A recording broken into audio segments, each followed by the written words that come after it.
Brazil এবং আর্জেন্টিনার সমর্থকদের মধ্যে কারুর কারুর জন্য এটা একটা সুসংবাদ হতে চলেছে, কারুর কারুর জন্য দুঃসংবাদ হতে চলেছে। তো আপনাদের রেসপেক্ট এটা ডিপেন্ড করছে কার কাছে সুসংবাদ হবে আর কার কাছে দুঃসংবাদ। আর আজকে সুপ্রিম কোর্টের দ্বারস্থ হতে পারে কেন্দ্রীয় ক্রীড়া দপ্তর এবং এআইএফএফ এই আইএসএল নিয়ে কিছু আলোচনার জন্য, সবটাই জানাবো আজকের ভিডিওতে। প্রথমে চলে আসি ব্রাজিল এবং আর্জেন্টিনার সমর্থকদের নিয়ে, কারণ খেলাটা যেরকম পড়েছে কারুর কাছে দেখুন এটা সুসংবাদ হতে পারে, কারুর কাছে দুঃসংবাদ হতে পারে। আমার কাছে বিষয়টা একরকম, আপনার কাছে বিষয়টা আর একরকম হতেই পারে। পুরো বিষয়টা খেলার টাইমিং নিয়ে, যে সময় খেলাগুলো পড়েছে। প্রথম খেলা পড়েছে 14ই জুন, ব্রাজিলেরই আগে পড়েছে। ব্রাজিলের খেলা মরক্কোর সাথে একটা ধুমধুমার খেলা, কিন্তু খেলার টাইমিংটা কোথাও বলছে 4:30, কোথাও বলছে 3:30। আমি ধরে নিচ্ছি 3:30 থেকে টেলিকাস্ট শুরু হবে, খেলাটা অ্যাকচুয়ালি শুরু হবে 4:30 থেকে। তো এবার আপনাদের কি মতামত? মানে 4:30 থেকে খেলাটা অনেকের কাছে সুবিধের মনে হতে পারে, যারা ধরুন অফিস যাবে, সকাল 7টা 7:30 কি 8টা এরকম সময় বাড়ি থেকে তারা বেরোয় যারা, তাদের ক্ষেত্রে একটা যেমন সুবিধে যে না অফিসের কোনো প্রবলেম হবে না, অফিস টাইমের আগে খেলা শেষ হয়ে যাবে। কিন্তু আর একটা সমস্যা আছে, মাঝরাত্রি থেকে উঠে খেলাটা দেখতে হবে। তো এটা আপনাদের ওপর ডিপেন্ড করছে। আমার ভোরবেলা খেলা হলে অসুবিধে, একটু পরে 7:30 8:30 থেকে যে খেলাগুলো পড়েছে সেটা আমার জন্য সুবিধের, কিন্তু অনেকের কাছে সেটা অসুবিধের, কারণ 8:30টার সময় খেলা দেখে তারপরে অফিস যেতে সমস্যা হতে পারে, বা অফিস যাওয়ার পথে রাস্তায় ওইভাবে খেলা দেখাটা তাদের কাছে সমস্যার হতে পারে। পরবর্তী খেলা আর্জেন্টিনার, সেটা 17ই জুন সকাল 7:30 থেকে পড়েছে এবং প্রতিপক্ষ আলজেরিয়া। ব্রাজিলের পরবর্তী খেলা 20 জুন, এই খেলাটা হচ্ছে সকাল 7:30 থেকে, প্রতিপক্ষ হচ্ছে হাইতি। পরবর্তী খেলা 22শে জুন আর্জেন্টিনার, আর্জেন্টিনাম বনাম অস্ট্রিয়া খেলা। এই খেলাটার টাইমিংটা কিন্তু খুব ভালো, রাত্রিবেলা 11:30 থেকে। এটা সকলেই আশা করি দেখতে পাবেন, ওই 1টার মধ্যে আশা করি খেলাটা শেষ হয়ে যাবে, 1টা থেকে 1:15-র মধ্যে। পরবর্তী খেলা 25শে জুন ব্রাজিল ভার্সেস স্কটল্যান্ড, এই খেলাটাও কিন্তু পড়েছে ওই সকালবেলা 4:30 থেকে। এর পরের খেলা 28শে জুন আর্জেন্টিনা ভার্সেস জর্ডান, এই খেলাটা পড়েছে সকালবেলা 8:30 থেকে।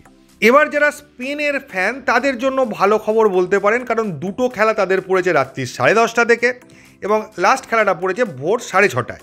তো স্পেনের টাইমিংগুলো আমার মনে হচ্ছে না খুব একটা সমস্যা হবে, সকলের কাছেই সুটেবল হবে। 6:30 থেকেও সকালবেলা উঠে খেলা দেখতে সমস্যা হবে না, রাত্রি 10:30 থেকে তো খুবই ভালো সময় খেলা দেখার।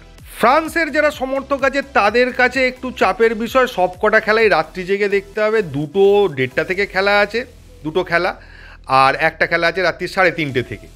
তো পুরোটাই রাতের মধ্যে গল্প শেষ, মানে রাত জেগে খেলা দেখার ব্যাপার রয়েছে। 3:30 খেলাটা একটু চাপের, কিন্তু 1:30 থেকে হলেও ওই 3টে 3:30 পর্যন্ত খেলা চলবে। পর্তুগালের সমর্থকদের জন্য ভালো খবরই বলতে পারেন, দুটো খেলা রাত্রি 11:30 থেকে, একটা খেলা সকাল 6টা থেকে। তো এটাও আমার মনে হচ্ছে না খুব একটা সমস্যা হবে দেখার জন্য, দেখে নিতে পারবেন, মোটামুটি ঠিকঠাক টাইমিং। ইংল্যান্ডের সমর্থক যারা আছেন তাদের কিন্তু রাত জাগতে হবে, দুটো খেলা পড়েছে রাত্রি 2:30 থেকে, একটা খেলা পড়েছে রাত্রি 3:30 থেকে। আর যারা জার্মানির সমর্থক তাদের প্রথম খেলাটা পড়বে 11:30 থেকে, এটা একদম ঠিকঠাক টাইমের ভালো টাইমের খেলা, আর দুটো খেলা পড়েছে আবার রাত্রি 2:30 থেকে। সমস্যা হচ্ছে ভোরবেলার খেলা আপনি সকালে তাড়াতাড়ি উঠে দেখতে পারেন, যে খেলাগুলো 4টে 4:30 বা 5টা 5:30 থেকে হচ্ছে সেগুলো সকালে উঠে আপনি দেখতে পারেন। রাত্রে যে খেলাগুলো 11:30 থেকে হচ্ছে সেগুলোও রাত্রিবেলা 1টা 1:30 পর্যন্ত চলবে, সেটাও ঠিক আছে। কিন্তু যে খেলাগুলো শুরুই হচ্ছে রাত্রি 2:30, রাত্রি 3:30, এই খেলাগুলো দেখাটা খুব চাপের। আমার কাছে যেমন 2:30-এর খেলা দেখার সময় বুঝতে পারবো না যে আমি ঘুমিয়ে উঠে 2:30-এর সময় উঠবো না 2:30-এর খেলাটা দেখে শুতে যাব। একইভাবে 3:30-এর ক্ষেত্রেও একই ব্যাপার, যে রাত্রে তাড়াতাড়ি ঘুমিয়ে পড়ে 3:30-এর আগে উঠে পড়বো না রাত্রি 3:30 থেকে খেলা দেখে একদম ভোরবেলা শুতে যাব। এটা একটা কনফিউশনের বিষয়। তো আপনাদের কি কি সুবিধে অসুবিধে হচ্ছে, তো সেটা আপনারা প্লিজ কমেন্টে জানান। কাদের ক্ষেত্রে এটা ভালো টাইমিং, কোনটা ভালো টাইমিং, কোনটা খারাপ টাইমিং, কমেন্ট করে জানাবেন। এবার যদি ফিরে আসি আমাদের সেই আইএসএলে, তাহলে আজকে এআইএফএফ এবং ক্রীড়া দপ্তর সুপ্রিম কোর্টে যাওয়ার একটা কথা আছে। আমি এখনও কনফার্ম বলতে পারছি না, এদের বিষয়ে কনফার্ম কিছু বলা যায় না। তবে সেখান থেকে কিছু হওয়ার সম্ভাবনা এক্ষুনি খুব কম, যেটার জন্য তারা কোর্টে যাচ্ছে, যে কনস্টিটিউশনের কয়েকটা ধারা যেটার জন্যই সমস্যাটা হচ্ছে সেগুলো অ্যামেন্ডমেন্ট করে তারা চেঞ্জ করতে পারবে কি পারবে না, করতে পারলে কিভাবে পারবে, করতে না পারলে কেন পারবে না, এটা নিয়ে একটু সুপ্রিম কোর্টের সঙ্গে আলোচনা বা কথাবার্তা তারা বলবে বা সুপ্রিম কোর্টকে জানাবে। তো আমার ধারণা আজকেই সুপ্রিম কোর্ট বলে দেবে না যে এই করলে এই হয়ে যাবে, ওই করলে ওই হয়ে যাবে। হয়তো সুপ্রিম কোর্টও আরও 1-2 দিন টাইম নেবে, তারা সব দিকটা বিচার করে তারপর একটা সাজেশান দেবে যে এইভাবে চেঞ্জ করা যেতে পারে বা এই কারণের জন্য চেঞ্জ করা যাবে না, সম্ভব নয়, যেটাই হোক সেটা তারা জানাবে এবং সেটার ওপর ভিত্তি করেই পরবর্তী পদক্ষেপ আইএসএলের জন্য নেওয়া যাবে। যে যদি চেঞ্জ করা না যায় কোনোভাবেই, তাহলে তো এফএসডিএল করবে না বলেই দিয়েছে, তাহলে অল্টারনেটিভ ভাবতে হবে। আর যদি চেঞ্জ করা যায় সেটা কত তাড়াতাড়ি করা সম্ভব এবং সেটা চেঞ্জ করলে কত তাড়াতাড়ি এফএসডিএল টুর্নামেন্টটা শুরু করতে পারে বা তাদের আর কোনো সমস্যা আছে কিনা সেই বিষয়ে একটা ধারণা ক্লিয়ার হবে। তো এর বেশি তো আলোচনার আর কোনো বিষয়বস্তু নেই।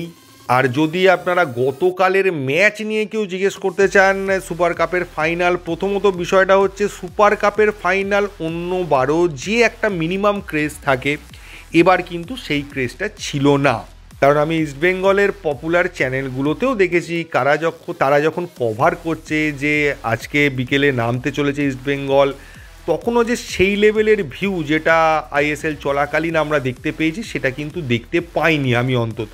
তবে এর পেছনে এক্স্যাক্ট কারণ আমি বলতে পারবো না। ইস্টবেঙ্গল সমর্থকরা আস্তে আস্তে ইন্টারেস্ট হারিয়েছে কিনা বা ইন্ডিয়ান ফুটবলের এই অবস্থার জন্যই ইস্টবেঙ্গল সমর্থকরা অতটা ইন্টারেস্টেড ছিল না কিনা আমি বলতে পারবো না। তবে যে লেভেলে এক্সপেক্টেড ছিল যে এতজন সমর্থক অন্তত দেখবে, ইন্টারেস্ট প্রকাশ করবে, সেইটা কিন্তু হয়নি।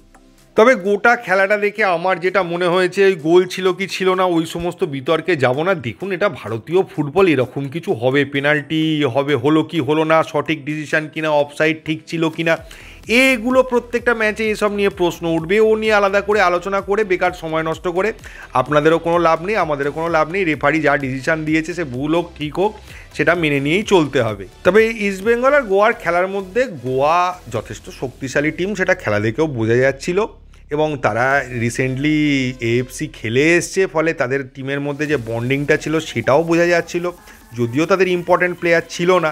ইস্টবেঙ্গল ম্যাচটা জিতলেও কোনোভাবে জিততে পারতো, যে খুব ডমিনেটিং পারফরমেন্স করে উড়িয়ে দিয়ে জিতলো সেটা হওয়ার কোনো সম্ভাবনা ম্যাচ জুড়ে দেখা যায়নি। ফলে শেষ মুহূর্তটা আমার মনে হয়েছে গোয়াকে শুধুমাত্র আটকেছে ইস্টবেঙ্গল, ওদেরকে গোল করতে দেয়নি বা কিছু ক্ষেত্রে গোয়া গোল করতে পারেনি, এইটাই। তবে গোয়া ডিজার্ভিং টিম হিসেবেই জিতেছে। তবে এটাও বলতে হয় ইস্টবেঙ্গলের খেলা গত কয়েক বছরের থেকে যথেষ্ট উন্নতি হয়েছে, তারা ফাইনাল খেলছে এবং রীতিমতো তাদের পারফরমেন্সে যে একটা বড় ধরনের পার্থক্য এসছে, কনফিডেন্সটা বেড়েছে, সেটা তাদের খেলা দেখে বোঝা যাচ্ছে।